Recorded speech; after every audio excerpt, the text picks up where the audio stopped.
Views expressed on this program are those of the hosts, guests, and callers, and are not necessarily those of this station, its management, or other advertisers.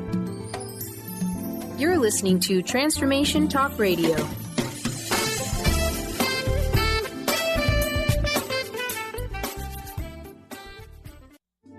The following audio is via a Skype call.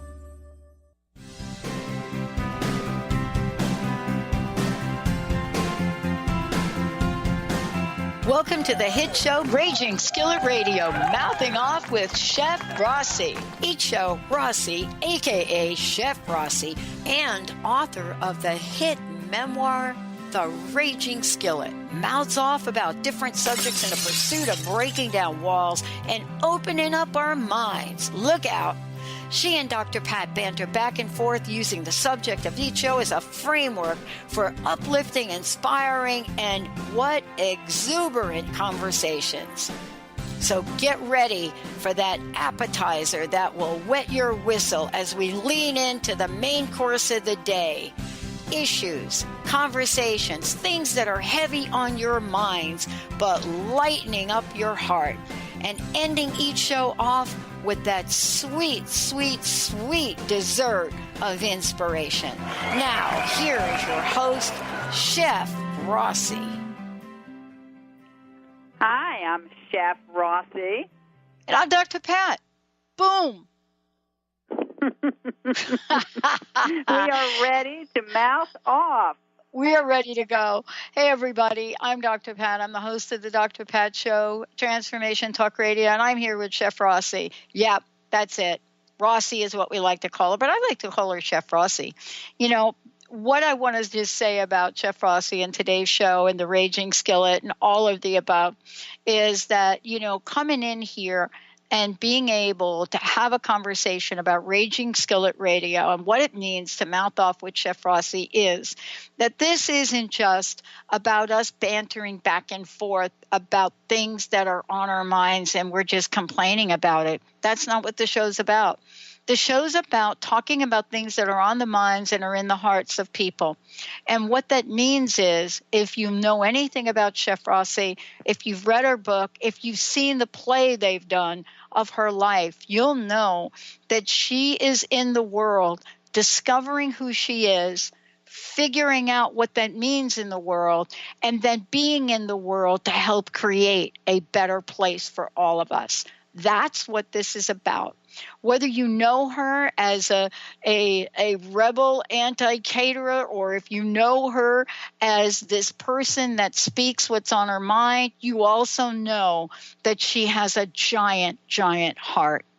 And today we are talking about one of my favorites and least talked about thing is the in-between. How can we move toward the positive light? Oh, yes. Mm-hmm. Right? That's the right, honey. In between.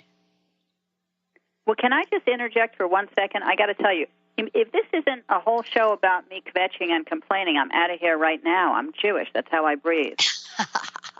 And if this isn't a show about emotional and getting like a little heat under the collar, I'm Italian.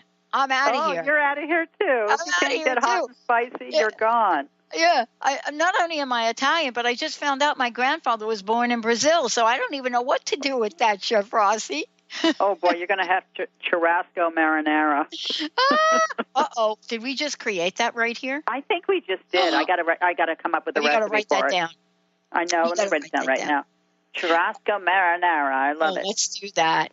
Listen, today's show is in between good and evil. There's a place for most of us. And I think, there's a poet that said, beyond the field of right and wrong. So how do we navigate towards the light in a world that seems determined to pull us into the dark? So I got to tell you what I just did. I was just introducing one of our new shows. And, she's fabulous, fabulous, Cornelia. And all of a sudden I decide I'm going to give the quote from The Walking Dead from last night. And I thought, Michonne, do you know Michonne? Michonne, one of the characters in The Walking Dead. I don't watch The Walking Dead or Dawn of the Dead or Day of the Dead or anything of the dead. Not the same. I don't like the gory stuff. I watch it because of the human interaction. So Michonne comes out and she says to this kid, the kid with the hat, Carl, I think his name is, she says, don't fantasize about failure. It's all in the winning. Great quote. That's a great quote. What is that? I'm like, that's great. That's great. That should be a T-shirt. Why do I need to watch The Walking Dead to get that quote? I don't know. Don't fantasize about failure, Chef Rossi. You know, I think that anything you dwell on, you put energy into.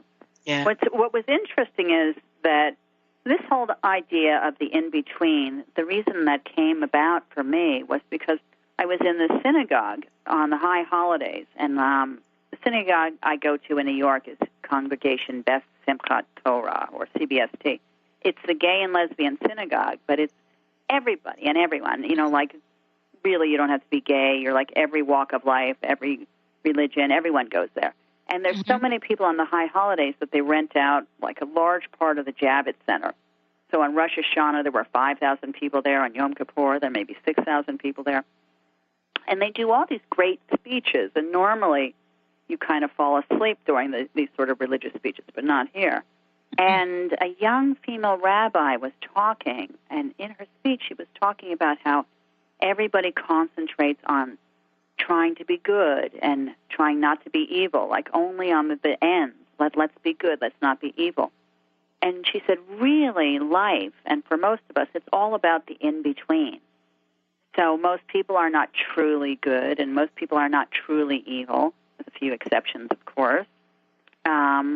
It's all about trying to gravitate towards the good from the in-between. So that was what gave me the idea for the topic of today's show. But after we came up with the idea of what we were going to talk about, the whole Me Too thing came about. When Alyssa Milano tweeted, you know, for every woman who's been sexually harassed or abused to tweet Me Too. And it just is, I don't know how many hundreds of thousands and millions of Me Toos have been on Twitter and Facebook since then. But basically, Harvey Weinstein and what happened with him spurred this movement. But it's growing and growing for a lot of different reasons and in a lot of different ways. And so at first I thought, well, we have to have two topics to talk about, you know, not just trying to go to the light as opposed to the dark. We have to talk about Me Too. But then I thought about it further, and I realized, no, we don't. This is all one topic because we do not want any more Me Toos. We do not want new Me Toos. We want to empower women. We want to educate men. And all of that is about heading to the light. And I would love to talk about not just the ways that women can empower themselves to not become a victim, but the ways that we can teach our men to not become the perpetrator. You know, we have to head towards the light. We have to head towards the light. And as my mother used to say, oh boy, are you ready for this? No, I'm sitting down, luckily. In order for you to head to the light, first of all, you got to know where. This is Grandma now. You got to know where the lamp is, Patricia, and you got to know how to turn the light on. You know, true. You know, do you know how to turn the light on? How many of us have gone into somebody's house and they got these lamps, and you never know where the switch is? Right? Some of them traditionally have been on the top. Now they're not on the top. Then they're on the wire. Then you got to find that. And I went through this in my office today. It's like I got this lamp that I love to turn on, and I'm like, where do I turn the switch on? And what I love about the whole Me Too thing is there's this idea of we can have a better way, and we can still stand in our power. And I think sometimes we forget that, though, Chef. We forget that we can speak out because we've forgotten how to speak out. I think that some of these things, like I think of this story that's going to sound unrelated, but I think about it a lot. I have a good friend of mine who lives in L.A. who started having back problems. And he went to the chiropractor, And the chiropractor said to him, how is it that you're even walking? Like, you should be in so much pain. And he said, well, I guess it's just that it was just a little more and a little more and a little more, so gradually, every year over so many years, that I would get used to a little more pain and a little more pain, and then by the time I knew it, here I am with the amount of pain a normal person could never tolerate. He didn't even realize he was in that much pain because he'd been accommodating and accommodating and accommodating. I know for me, I've had a little bit of sexual harassment every year for not even since puberty, since even before puberty. And, at first it was kind of funny and shocking, when someone would speak to me strangely or say these things to me, but then I would sort of get over the shock and kind of accommodate and, grow and grow around it. And then when I developed and I had a shape and I started looking like a woman, it got like much more so. And so, now here I am, I'm 53 years old. I don't get hit on that much anymore, even though I personally think I'm still pretty cute. But because, I'm 53 years old, I'm not like a 20-something-year-old. But I have a walk. My girlfriend points this out. I really walk like a truck driver. I walk very tough, and like you'd have to be a crazy person to mess with me. That's how I look. It really is how I look when I walk down the street. You're going to see, I'm just like, and sometimes when people say things to me rather than hitting on me, they'll say things like, beat me up, baby, stuff like that. But that came about from years and years and years of being sexually harassed. Like, pretty much every time I would leave the house, it was a little bit of an obstacle course. Like if I went by a construction site, I knew I was going to hear it. If I went by a bunch of guys hanging out on the street, I knew I was going to hear it. And so I got tougher and tougher and tougher, and gradually. So when the Me Too campaign started, I thought about it. Like, I don't think of myself as someone who is a sexual abuse victim or a sexual harassment victim. But then when I think about it, like the reason I'm walking, like best defense is a good offense, the reason I'm so tough, the reason I'm so you better stay away, is because of years and years and years of my formative years of being harassed. And I see what happens to women who walk down the street. In my neighborhood in the East Village on Avenue C, God help you if you're a woman with a big butt. You walk down the street, I think it's a Latin thing. Latin men love that big butt. You're going to hear it every step you take. You cannot even relax for a second. So it's about re-educating our entire culture. And personally, I think what happened with Harvey Weinstein was terrible for 1,000 different reasons.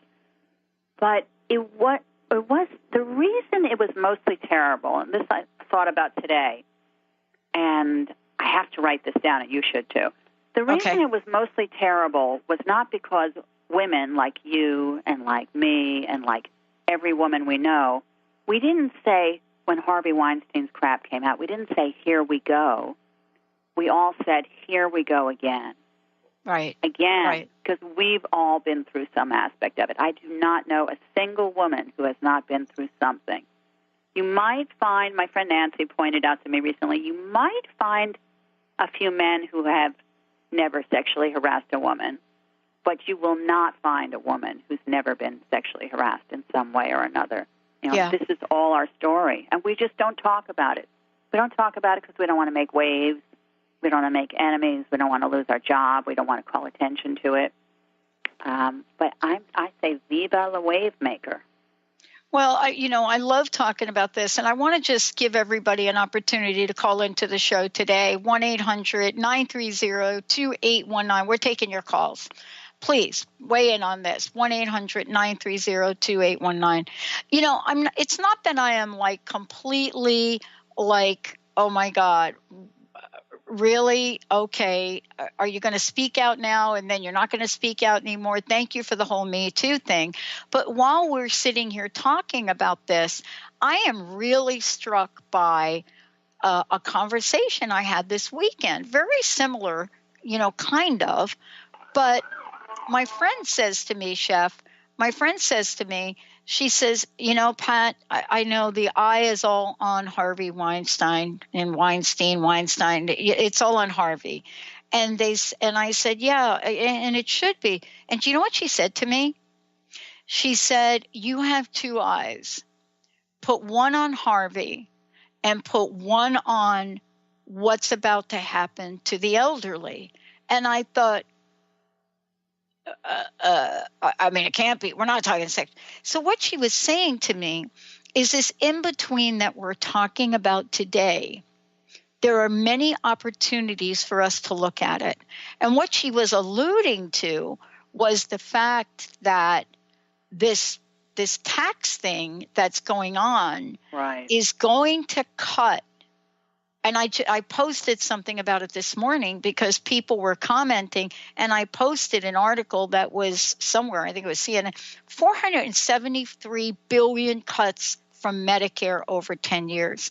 Medicare is what helps people that are old enough that they cannot really go out and work anymore. They cannot get the money. And what she said to me is, she says, what's interesting about this? Society thinks it's an old person's problem. So here's the in-between, Chef Rossi. She said, this is her words, who do these youngsters think is going to pay for their mother's care? And so I thought, wow, that's an in-between I want to talk about today, because it's not just 7 degrees of separation. But if you're sitting and listening to this show and you're thinking, I'm in my 20s, my 30s, and my 40s, and you know what, 10 years, I have enough time to plan. It's not about you, right? Mm-hmm. And it's crazy. It's crazy. But isn't this the in-between that we have to step into? I would love to know why it is. I mean, okay, I did it too, but why is it that young people it never occurs to them that they're going to be old one day themselves? It never occurred to me. I'm sorry. I'm one of them. No, me too. But look, I'm never 53. Occurred to me. I just started thinking about it the last 3 years. But I had a huge wake-up call because I cared for my father for the last 5 years of his life. And thank God for his case, he had ample Medicare, and he had a pension from having been a school teacher for 35 years. Yep. And I was able to care for him in a wonderful way and take good care of him and treat him in the way that he deserved. But so many people I know, if they didn't have Medicare, they don't have a pension to rely on. They don't necessarily even have health insurance. I mean, if they didn't have Medicare, they would really be in deep trouble. And so what I'm seeing a lot of now, honestly, are millionaires and billionaires getting richer and chipping away at what the poor have, what the elderly have. It's astounding. Chipping away at their health insurance, chipping away at their tax benefits, chipping away at their Medicare. And it's terrifying. It's terrifying to me. And what's more terrifying is that there are so many people in this country who are brainwashed the same way the German people were brainwashed by the rise of the Nazi movement and by Hitler. I mean, that kind of brainwashed, where they're running to rallies and cheering and supporting the very same people who want to take away the care for their mother or take away their care, take away their health insurance, take away their Medicare. And when they have no one to help them care for their mother, they may very well still be going to those rallies and cheering for the people that took it away. And I don't understand that sort of mass brainwashed hysteria, but it's terrifying. I don't know. It's makes me wish that we really did have superheroes, that we really could have Wonder Woman. That was such an inspiring movie, that we really could have Wonder Woman come back and be like, this is now going to stop. The sexual harassment of women is going to stop. Taking Medicare away from your grandmother, this is going to stop. Mass hysteria is going to stop. Refusing to do anything good for your country if your political party doesn't appreciate it is going to stop. I would love to have a few superheroes. Yeah. So let me just say, let's just create our own call to action, right? Sure. Here we are with the Me Too. here we are with looking outside of ourselves. I love what you just said, because the time is for every one of us to become our own Wonder Woman. This is the time for us to tap inside of who we are in the world today and say, I am a Wonder Woman. And to stand up for in a way that doesn't represent somebody else's values. And I'm not saying what you should believe. I think in this country, we all get to believe anything we want to believe, and we get to say anything we want to say in this country. That's part of what makes America great. And what I mean by that is, it is time for us to find this voice. You know, in that Wonder Woman movie, she had to find her strength. She was looking outside of herself, right? She was looking outside of herself. Training, but she didn't realize she didn't know she was it. She was looking for the sword or the thing that was going to be this evil killer thing, and then discovered she was that. Isn't that the call to action today? Is for each of us, you know, as women in the world, we each have part of that Wonder Woman inside of us. And I don't know that we have given ourselves permission to be her. It's a good point. First of all, I love that. Find your inner Wonder Woman. I think what happens is drummed out of us. No, I remember reading this a while back, and I experienced it on my own, where girls, very often we feel like superheroes when we are 7 and 8 years old. And then as we start to go through puberty, we're told what we can't do, what girls can't do, what we can't do, and it starts to be drummed out of us. I mean, luckily it happens quite a bit less with the millennials than it did in my generation, because we have role models who have refused to let that be drummed out of them. Even though Hillary Clinton did not become president, as she should have been, thank you very much, her getting as far as she did, now girls will not let that be drummed out of them, will not let that you can't be president thing happen to them. But it's like we go about the world and we are constantly under attack to lose our self-esteem. And sometimes the worst enemy of a woman's self-esteem can be other women. Like, I know as a writer, it's astounding to me that some of the best things that happened to my writing career did not happen from women. I remember I used to write a lot for a variety of newspapers, and whenever it was a male editor who was there, I would get great writing assignments, and whenever it was a female editor who was there, I would get almost no writing assignments. And it was almost like there was only this small amount of room on the top of a dime for women writers, so they didn't want anyone else on their dime. I don't know. It was kind of astounding.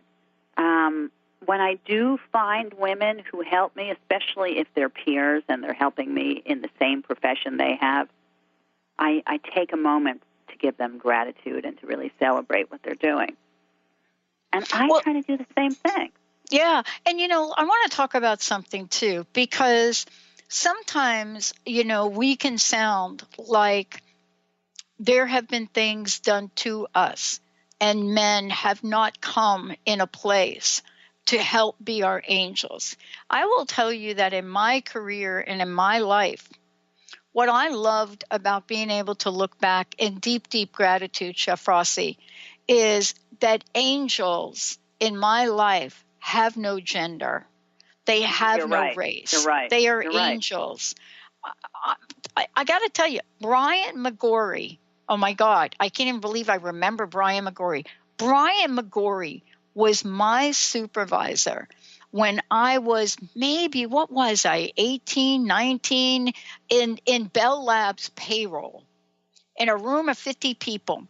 And Brian said to me one day, Chef, he said, Pat, you have a lot of potential. I'm telling you, I'm 18, 19. They called me Disco Patty for a reason. I was not interested in, like, you have a future. I'm interested, how soon can I get out of here and get over to New York to have some fun? And I'm sitting there, and Brian is like, you have a lot of potential. You need to go to school, though, to keep getting promoted. I said, Brian, the only school I can go to is Fairleigh Dickinson up the road. And my gosh, by the time I get there, I got to be at 8 o'clock class. Then you want me here to start work at 7. You know what he did, Chef? He said, you're going to leave early, 15 minutes. Good for him. But here's the repercussion. This is the phone company back in what year? I don't even know. You don't violate those executive procedures and orders. You don't do something like change when a clerk can leave. You don't do it. Brian did it. He filled out my tuition form. I left. Then he had to go in front of the president, the vice president, his boss, and executive director. And he said, this is ridiculous. We need to change the policy. This is what the voice of people that speak up looks like and feels like. See, this is what we're inviting people to do. This is what the in-between can get us to do. We could stay stuck in the in-between, but if you're like Muhammad Ali all day, all night, the work is worth it. You know, the voice is worth it. Well, the first step is to be a little bit brave. You know, I know so many people, and really, really in particular, a lot of women I'm thinking of, who are terrified to step out of their comfort zone. It's like I have met women who got offered fantastic jobs that would have made more money for them. Maybe not immediately, but eventually would have given them a chance to make a lot more money, would have given them a lot more challenge, would have given them a chance to grow. And they turned down those jobs in favor of staying at the one that was safe and comfortable, that would never really offer any growth or any potential. I mean, what can I say? That's about being brave. I did that once myself. When I was back in my bartending days, I had a chance to take this really high-level, very difficult but exciting bartending job at a really busy nightclub, or stay at my very safe, quiet, easy, comfortable job that I had forever and wasn't ever going to grow anywhere with. And I decided to turn down the exciting job because I was safe and comfortable and my life was difficult enough. I gave myself reasons. And the end result was that the women who had taken the exciting job made a fortune and went on to keep doing other interesting things. And I wound up getting fired from my safe loser job because it wasn't going anywhere and I was bored. And, I was like, oh, my God, I never made that decision again. It was my first and last time. But I see it all the time. I have young women who have been my intern, my goddaughter, my protege. I have some 20-something-year-old women in my life. And I've seen the decisions they make. I have one of my young female, I would call her a protege, who took some very exciting internships that were terrifying, that I would be afraid to do, where she was in the Middle East and doing all these crazy things. And she wound up getting into the very best college and having really her future open up for her because she was rewarded for taking that very courageous decision.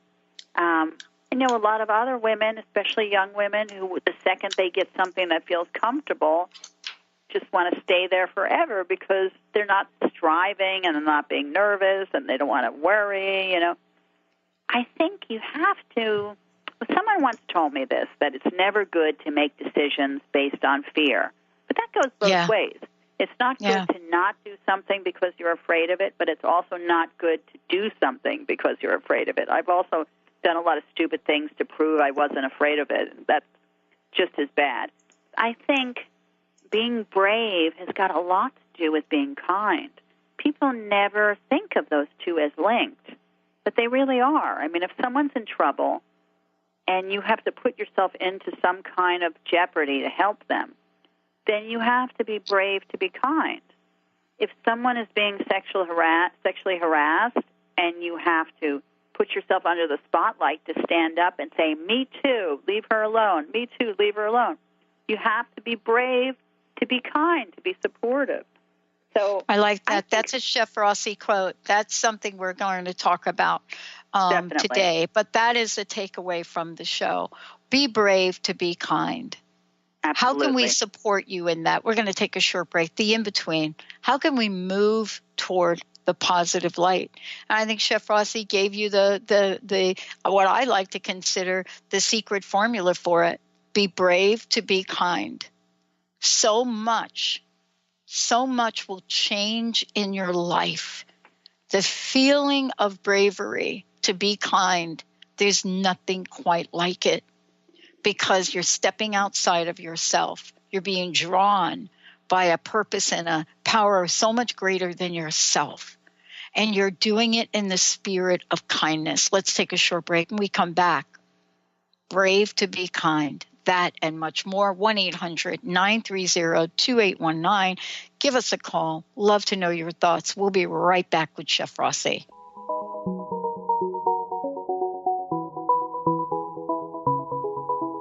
I had a way then, losing it all on my own. I had a heart then, but the queen has been... Are you stuck in unhealthy habits, toxic relationships, or low self-esteem? Do you crave a life of inspiration, love, self-acceptance, and fun? Sounds like you're on the verge to your next big thing. Join Laura Richer, host of On the Verge Radio, helping you use your breakdown for a breakthrough, overcome life's greatest challenges, and live the life you want and deserve. Tune in each month on Transformation Talk Radio or visit SeattleHealingHypnosis.com for more information. Hey, did you know why they call the foundation? It's called the foundation because it completely eliminates your foundation for what you thought your reality was and creates a whole new space where you can have an entirely new reality that is foundationless. So from my point of view, they should call it the unfoundation or the foundationlessness. Either way, there's a big new global rewrite happening again because these guys cannot stop changing. There should be like a Change Anonymous that Gary and Dane go to.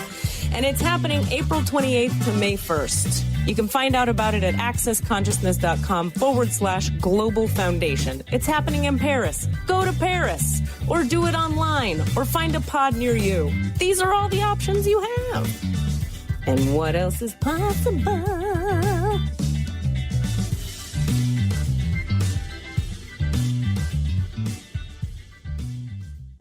Are you feeling stagnant or blocked in your love life, career, health, or finances? Experiencing difficulty focusing or setting and achieving goals? Tune in to Spiritual Diagnostics Radio with psychic visionary healers Carol Dorian and Justice Welling. Discover the cause and effect of unwanted patterns in life.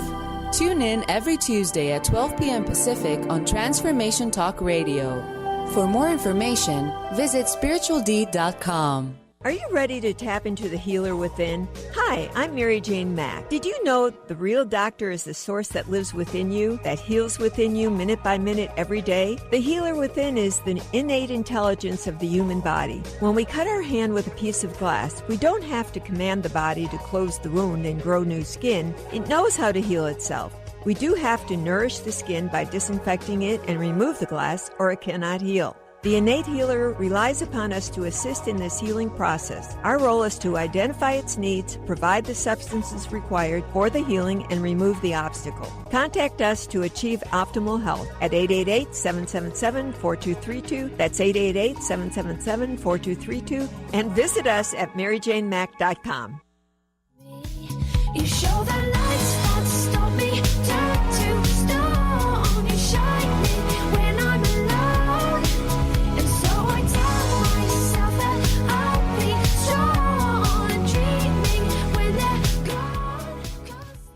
Wow. Hey, everybody. Welcome back. Chef Rossi is, listen, before we just go on, I want to make sure if you want to find out how can people find out more about you, and give us an update. How's everything going on in the world of Chef Rossi? Okay, well, the play based on my book, The Raging Skillet, the play has a dramatically different title called Raging Skillet. We just had 5 sold-out standing ovation smash weeks at TheaterWorks in Hartford, Connecticut, and now we're trying to get theaters around the country to pick up the play because it's all about love and food and family, and it's so fun, and it may even make you cry a few times. I mean, it's just it. So we're hoping it'll come to New York and Seattle and New Jersey and L.A. I was just off the phone with a theater director in L.A., and I've been on the phone with theater people all around the country. And so if you're interested, please write to me through theraginskillet.com, and also that's a great way to always find me is through theragingskillet.com. You can email me right through the site, and it'll show you what's going on. I've also finished the screenplay based on the book, The Raging Skillet, and I'm certainly hoping it'll be a movie one day. But I was just speaking with some film and television contacts of mine who are talking about the possibility of it being a TV show, which now I kind of like the idea, too, the Raging Skillet TV show, and it's loads of fun. But in the short term, I would say if you're an artistic director or you have a theater or you know someone who does, please contact me because we'd love to get the play all around the country. And I'm hard at work on my second book, tentatively titled Escape from Kingston Avenue, which is all about my time living with the Rossis when I was a punk rock teenager.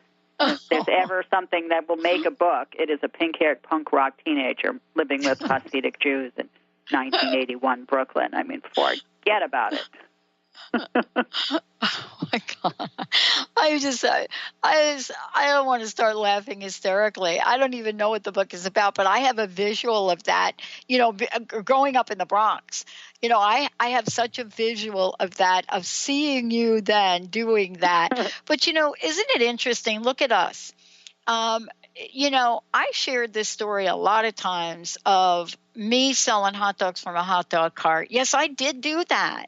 And, you know, albeit I didn't do it very long because I would not sell those hot dogs, Chef Rossi, that sit in that boiling water until they turn gray. So I saved them up and threw them out. And the guy that owned the cart saw me throw them out one day. And so, okay, fired. But there are things we learn about people from our life experiences. I want to talk about this because, you know, people have said to me, Pat, we get it. We know you've got Transformation Talk Radio. We do not understand why you don't have a different channel for people that want to present opposing opinions. And I said, all of the channels do that. I mean, if there is an opposing opinion, let's do it. Let's have an opposing opinion. And they said, no, why don't you have something that just features that? And then I get this from you, the in-between. And I'm thinking, that's the channel, the in-between. I love it. Because this idea of being on the left, the right, being up, being down, wait a minute. If we're going to talk about having different views and values, why don't we call it something that brings us in the middle? Because how do we move ahead if I'm watching The Walking Dead and you're watching Donna Reed? I mean, I don't know. I think Donna Reed maybe was like The Walking Dead, but different. But you understand what I'm saying, right? I do. Look, in the end, we really have to change the world to not be like, this is Democrat, this is Republican, this is right, this is wrong, this is right wing, this is left wing. In the end, we have to come together in between. I guess kind of a lot of what's going wrong in the world is that nobody will gravitate towards a life in the middle. But I would like the in-between to head towards the kind as away from the dark. Being in the in-between does not mean that I'm embracing going into the middle of darkness either. Yeah. Listen, we got somebody calling in. Cool. Mr. Benny, we have somebody, we asked for folks to please call in. I love this. Mr. Benny, who do we have? It's Susan calling in from New York. Hello, Susan. Welcome to the show. Hi, Susan. Hi, Susan. Hi, everyone. How are you? Hello. How are you today? I'm well, thank you. How are you ladies doing? Fantastic. Well, you know, I think we're getting a little heated up here. I don't usually have an opportunity to get heated up on my shows because I'm always interviewing people. Yeah, but with Chef Rossi, I just get to show up. Isn't that fascinating, huh? Well, I understand. I'm Italian also, and that we both like to get heated up. Oh, boy. Oh, boy. Am I going to have to get some ice water happening here? What's going on? There's always something to get heated up about, isn't there? Absolutely. You know, I think during the 80s, though, I wasn't heated up. I was like totally in the 80s, like Air Supply, George Michael. But now I watched the George Michael special and I got very sad. But what's your comment? What do you think? Are we making any sense? Oh, absolutely. No, I mean, you're speaking to me, and I just happened to be lucky enough to listen to the Dr. Pat show, and I've listened to and heard Chef Rossi come on quite a few times. She's very inspirational, and so are you, Dr. Pat. I think we're in the right direction. You know, just being brave, to be kind. I think we have to be brave. We have to be brave and take care of ourselves and stop depending on others to take care of us. Whether you're married or you're not, or you're in a relationship or whatever it is, you have to take your own responsibility for yourself. Absolutely. Do you agree? Absolutely. Absolutely. Well, I agree. And can I be the what do you call it? The not 100% agree person. What do you call somebody like that? And Devil's it's not advocate? it's not the B word, so it's not going to be that. But you know what I mean? Okay, let me be the refined Dr. Pat for a moment. May I give you a different perspective? Sure. Here you go. I agree with you 1,000,000%. I do believe that we all are really being called to take care of ourselves. I really do. But you know what I also believe?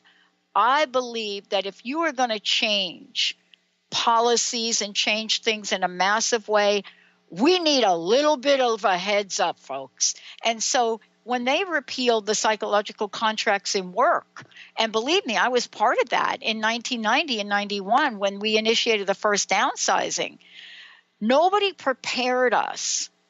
For those of us that were getting a little bit older, nobody prepared us back then and told us that nationally and globally we were going to lay off and fight. They called it layoffs. There was no layoffs. They fired people. We weren't prepared for that. We have generations of children that grew up with their parents in their 50s trying to get jobs. Nobody prepared those kids for that, right? Here's me speaking up a little bit. I'm reading the thing about Medicare cuts of like $500 billion, and I'm thinking, you're getting a 10-year heads up. Those of you that have parents over here that hopefully if you're on Medicare, you're going to be godfathered, grandmothered in, whatever it is, in. But if you're not, this is the heads up to everybody listening that you're like 30 and you're like 40. Guess what? Don't even be thinking about yourself. Thinking about your folks, because when push comes to shove, when you plan your new house, everybody, when you're planning to build your new house that you and your partner and you're going to move in, build a room for your parents. You hear me? Because this is really me. I'm a little fired up over this, that we're blowing by this. It's in CNN, and we're thinking, 10 years, I'm not going to worry about that. Well, I don't know. I am. In 10 years, I'll be pretty close to needing Medicare. You know, I'm going to get my Medicare in 12 years. I don't want it chipped away. 12 years, forget it. That's out of the range. Susan, what do you think? I mean, that's right. Yeah, I agree with you. You know, that's definitely, I've always thought about taking care of my parents, and both my parents have passed away now, but I probably am in that. We're the generation that will be needing some kind of Social Security and assistance. So I agree with you that we always have to think down the road. You and Chef Rossi then, right? Because, you know, what I think is fascinating, we have my generation that are thinking, we're godfather. I say godfather, and I'm sure it's not godfather, Benny. Is that wrong? It's not godfather. Yeah, but I like to think of godfather because I'm Italian. We have two Italians on the phone. Of course, you're going to say godfather. It's got to be godfather.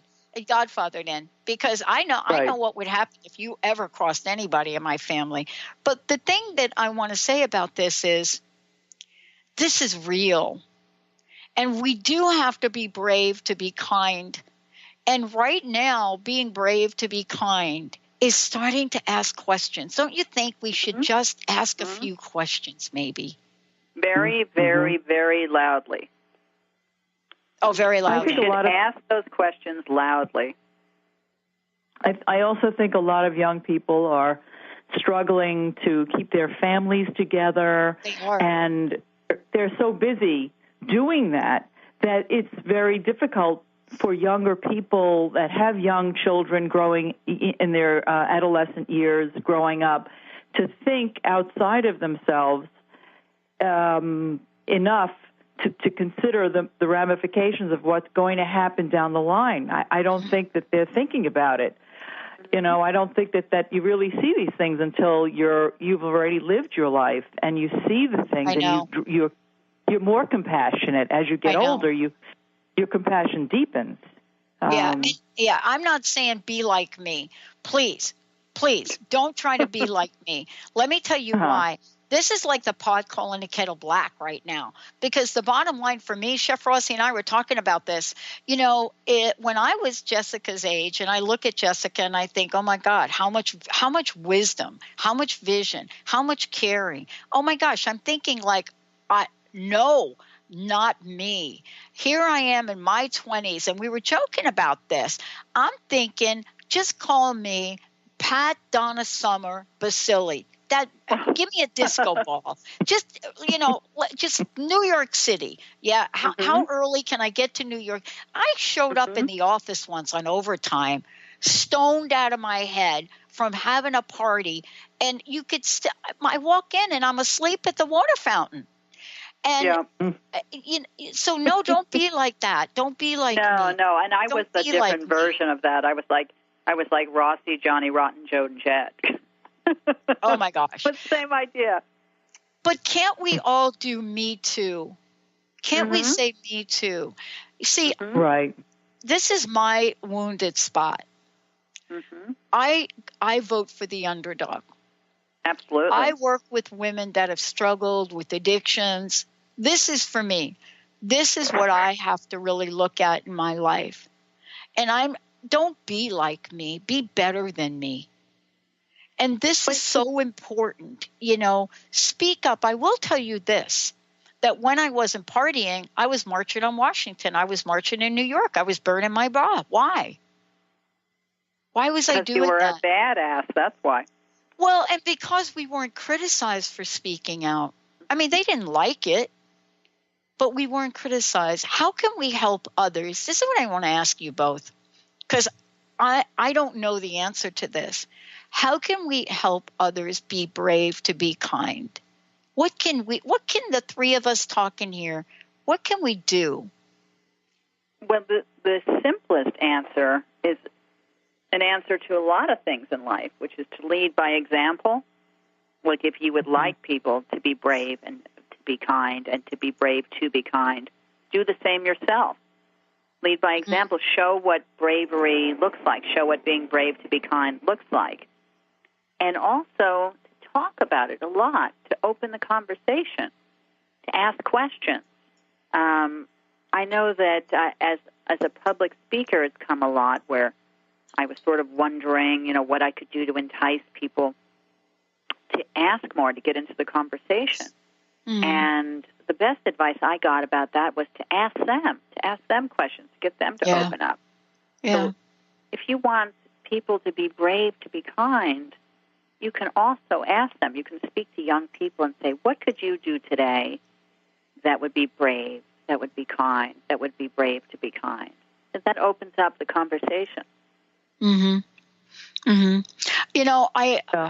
I honor the people today that are growing up, the multi-generational people in their 20s, their 30s, their 40s, and their 50s. I really look at this as, we are all at a place, both men and women,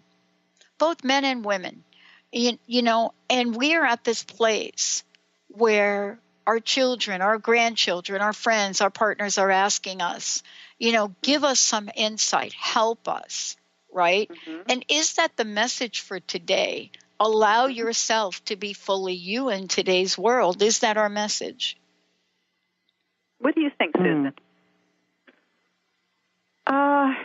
These are really heavy topics, and I don't think, like, I agree with you, Chef Rossi. I don't think there's any easy answer. I think by showing your example of how you do things, you model something, and others can pick up on that, or encouraging other people to be brave and encouraging them to look at others and be more empathetic. Like, I don't know, how we can encourage others other than by example and just through our language. I think language really, it's important when we do speak to not speak as victims, but to speak in positive terms, because it is okay to be brave and to take a chance and to be positive, or to not agree with the masses. If you step on the side and say, I don't agree with what everyone's saying. Sometimes groups can be very powerful, and families can be very influential in the way they do things, because they group together and the dominant voice becomes the voice of the family. Right. I know in my own family I've had to stand up against that so often that I know I have a reputation over the years, and probably not the best, but I hope that people in my family can see that I did it for good reasons, and not because of anything else, but to be more empathetic, I think, is important. To understand other people's plights is important. It's not just about the latest dress you're wearing, or the best shoes you have, or the car you have, or your house, how big your house is. I don't care about those things. I care about whether or not you thought about somebody else's issues this week, or do you think about the Black Lives Matter movement? Because you're white doesn't mean that you can't understand what somebody else feels. But I think it's a blessing when you have a difference in your life, because you are then able to see beyond what people can see. Because most people live in the masses and don't see outside of themselves. They are like programmed to do like their mothers did or their fathers did, and they don't think about other people that exist. And that's not healthy for this nation. I think this is a nation that is combined with so many different groups and so many different people, that we can't forget that. It's not just about us. It's about everyone in this. We're all in it together.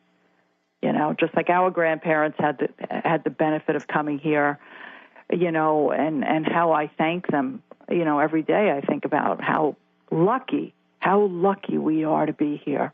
How lucky, how fortunate. There before the grace of God go I. I could have been born somewhere else in the Sudan, or someone in Ethiopia, or gosh, I don't know, some of the different areas in the world that are so ridden with poverty and think about that violence. a lot. True, it's true. Yeah. Well, and one of the things I think about, we're lucky. We're lucky, and we're we need lucky. to. Yeah. Yeah, and it's not that we haven't been through challenges, because I'll tell you this. I used to be one of the people that would check my Vanguard account to make sure my stock market prices were way up there. I'm one of those people that had the whatever you call that, and I'm looking at the stock prices, and I would, if that were me today, I'm pretty sure I'd be looking at that if I were me. The way I was back then. I was that person that had that secure job. I was that person. I'm also that person that watched how quickly it all could disappear. The question is, as Michonne said, am I going to fantasize about failure, or am I going to fantasize a future that is built on being brave by being kind? And, when you have it all, Chef Rossi, Susan Wright, when you got it all and you still have it all and you're listening to this, we're probably not making sense to you. But when you have it all and then you don't have it all, and then you can't figure out how to pay for this illness you got, that is when you start to think differently. And I'll tell you, I don't want people to go through what I went through. I really don't. I want to be able to say, why don't you look at this or why don't you look at that? Because I don't want people to do it. If we can avoid not going through what each of you have gone through, not thinking about what it's like not to be able to wake up someday, boy, I'm all into trying to figure out how to help people, aren't you? I know exactly what you mean. I know exactly what you mean. Pat, I think had about a very that rough a lot. I think about Dr. that a Pat, lot. you also lived in your car. I listened to one of your shows. You were homeless at some point in your life. Yep. Am I right? I know the same thing for no, that's absolutely right. Her book.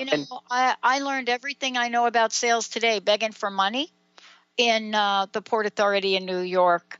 Well, first, let me thank you both for today. Benny's like, okay, we need to wrap it up. You ladies, we forgot it's even a show, and I forgot it's a show. Can you imagine if alcohol was involved? We'd never get off this. Oh, my God. Please tell, how can we find out? Susan, thank you for calling in. Chef Rossi, how can people find out more about you? And thank you again for another fabulous show to get us to think more.